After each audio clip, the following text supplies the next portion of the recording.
Welcome, Radiant Mamas.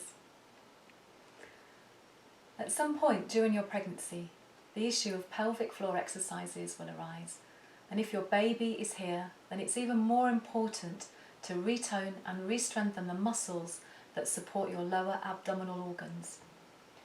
During pregnancy, the weight of your growing uterus starts to put pressure down onto your pelvic floor. And at the same time, your pregnancy hormones are softening and loosening all of the muscles and the connective tissues in your body. And it's this process that tends to lead to the biggest amount of weakening in your pelvic floor muscles. So even if you had a C-section, it's likely that you've still got some weakness in your pelvic floor muscles. I'm going to show you a few simple techniques and movements that will help you to bring strength and tone back into your pelvic floor so that you can cough and sneeze with confidence.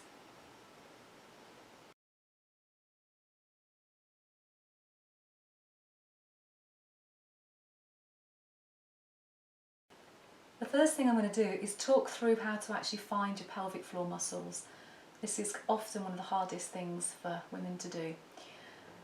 So I'm going to get a little bit graphic here. I'm going to talk about your pelvic anatomy.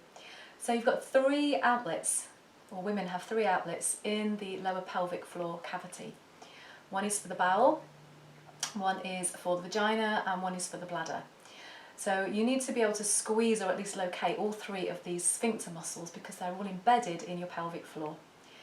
So the first thing I want you to do is move your awareness right the way back into your tailbone and into your bottom, and you're going to squeeze your back passage. So as if you were trying to prevent a leakage of wind. So this is your anal sphincter, so you're going to squeeze that muscle and just locate and then let it go. And then you're going to move your attention right to the front of your pelvis, round about the area of your pubic bone, and finding the sphincter muscle that is located around the neck of your bladder. So you're going to squeeze here as if you needed to pee and you couldn't find a toilet.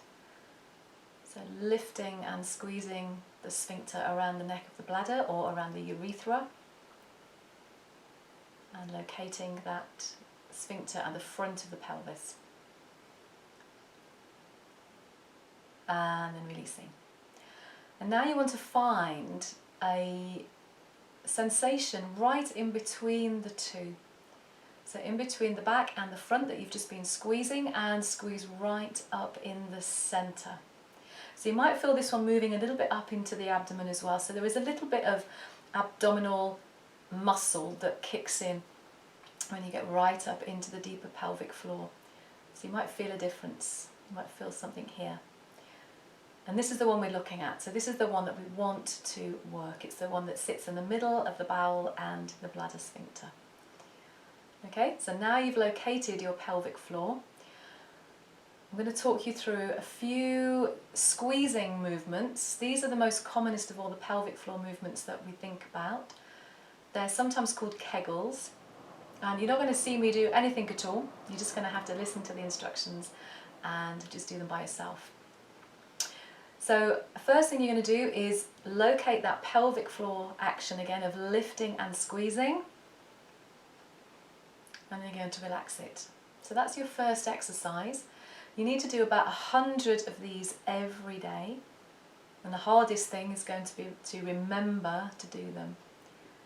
So it's worthwhile having something in place to remind you. So maybe something like every time you clean your teeth, you do 10 pelvic floor squeezes. Every time you get stuck in a traffic jam, you do 20 pelvic floor squeezes. Or maybe every time you make a cup of tea and you're waiting for the kettle to boil, do 20 pelvic floor squeezes. And then by the end of the day, you've probably done at least 100. So the second one that we're going to do is slightly different to that one, and you're going to spend a little bit longer in the squeezing action. So you're going to squeeze up through your pelvic floor, and then you're going to take a breath in and out while you're holding the muscle in.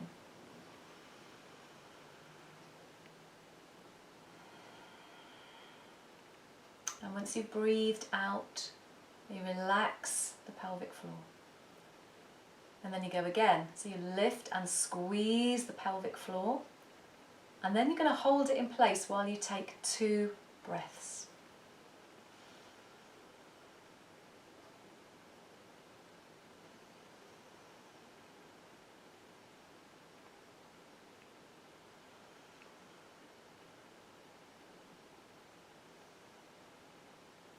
And at the end of the exhale, relax the pelvic floor.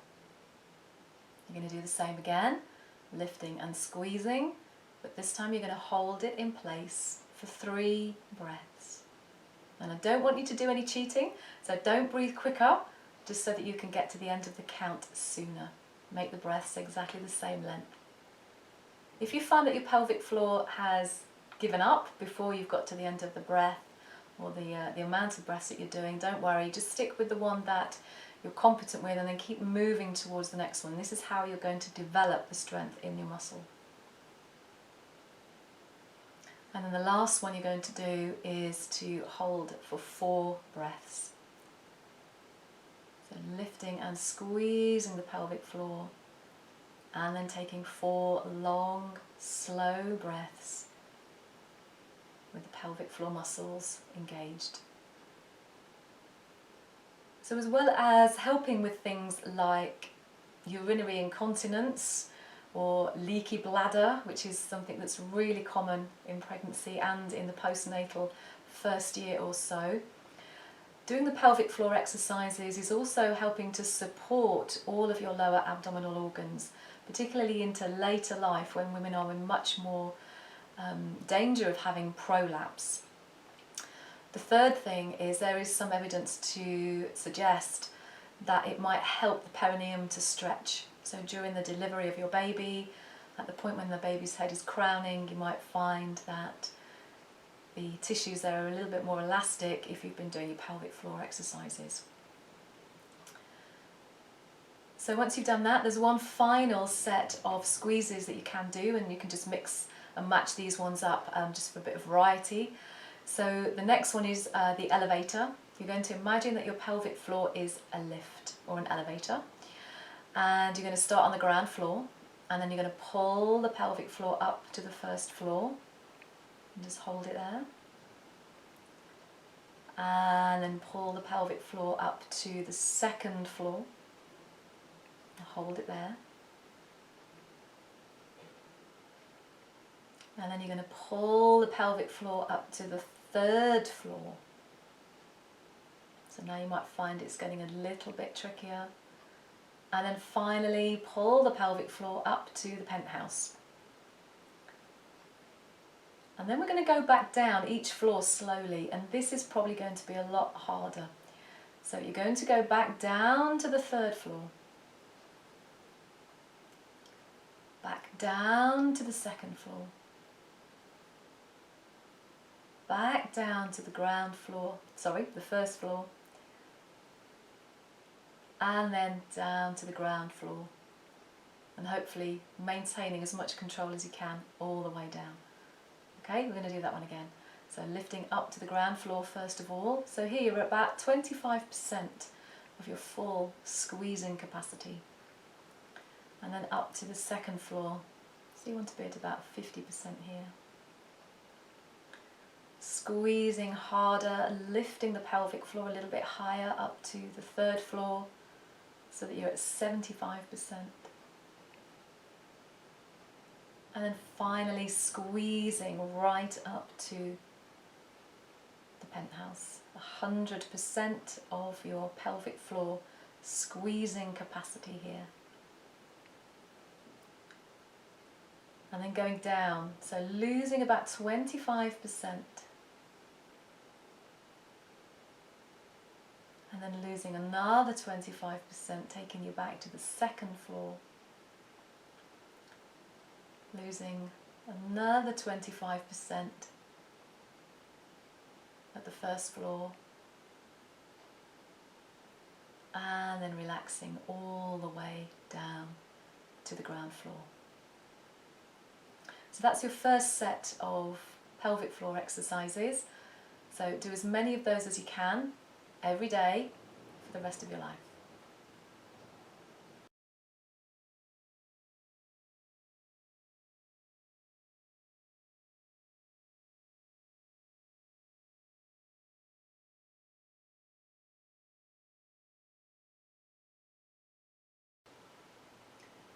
In addition to the squeezes, there's also another range of movements that you really should use and incorporate into any pelvic floor practice that you're going to do. And this is the tucking and tilting. So anytime you tuck and tilt your pelvis, moving it backwards and then moving it forwards, you're contracting and alternately stretching the pubococcygeus muscle, which is a long muscle stretching from the front of your pubis right the way to the back of your pelvis and attaching to the coccyx, the tailbone. And it acts like a hammock, holding up all of the organs in the lower abdominal cavity. So anytime you tuck and tilt your pelvis, you're helping to strengthen this hammock that sits at the bottom of your pelvis. So in a seated position, it's a very simple action of tucking under onto your tailbone and then lifting the tailbone up off the ground. But it's probably easier to do in a kneeling position.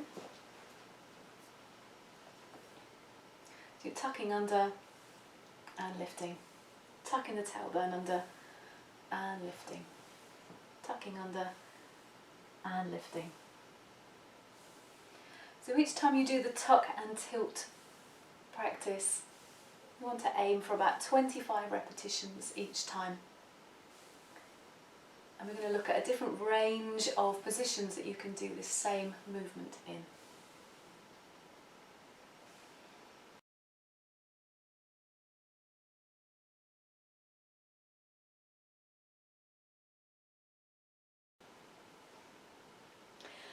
So the first position that you can use this pelvic tucking and tilting movement is lying on your back, and it's an easy action of just pushing your feet into the ground and letting your lower back sink down into the floor, and there's a little tuck under of the pelvis. The tailbone will lift up and you'll feel a tightening across the abdomen and deep inside the pelvis as well.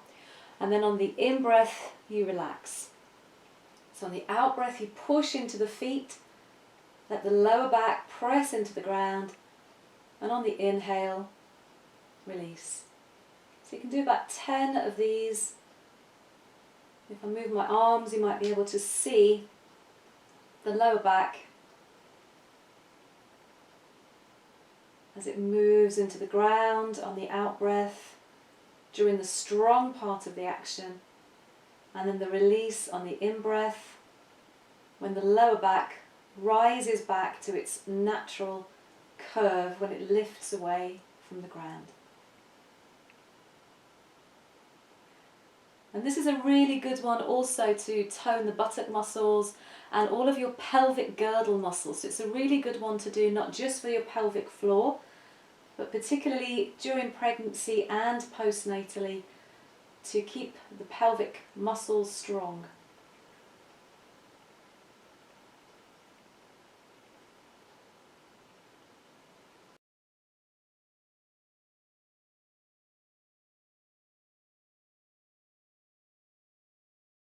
Another way of accessing the pelvic floor muscles is to come into the all-fours position, or cat pose as we call it in yoga, and use the tuck and the tilt mechanism.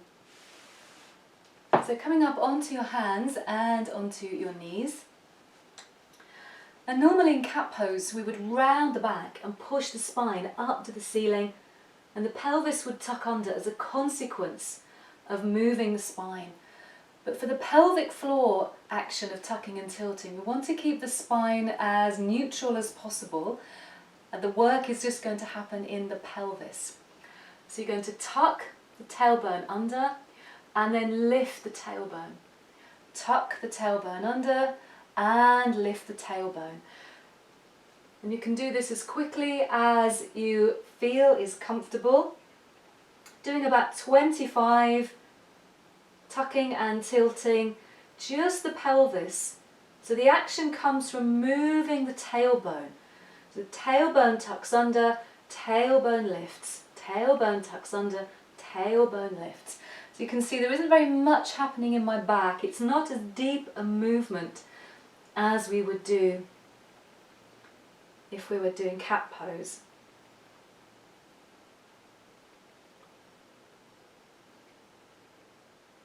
So once you've done your 25 tucking and tilting movements,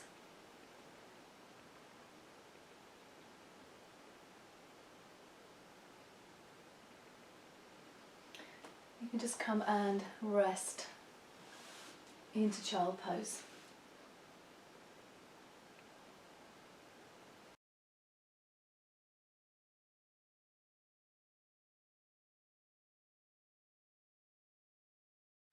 So the last movement that we're going to look at, that we can use this tucking and tilting action in the pelvis, is a standing position, using the squat to access the deep muscles in our pelvis.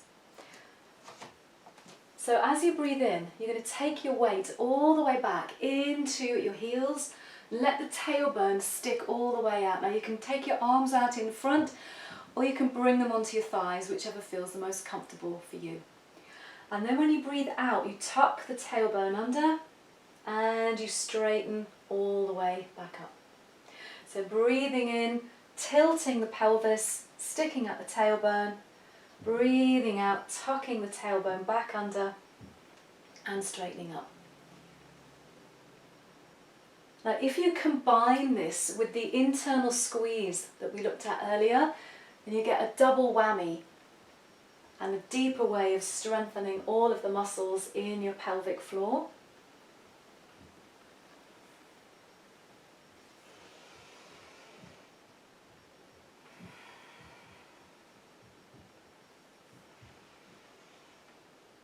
And ideally you want to do about 10 of these, but if it makes your leg muscles tired, then do as many as you can initially and work your way towards doing 10.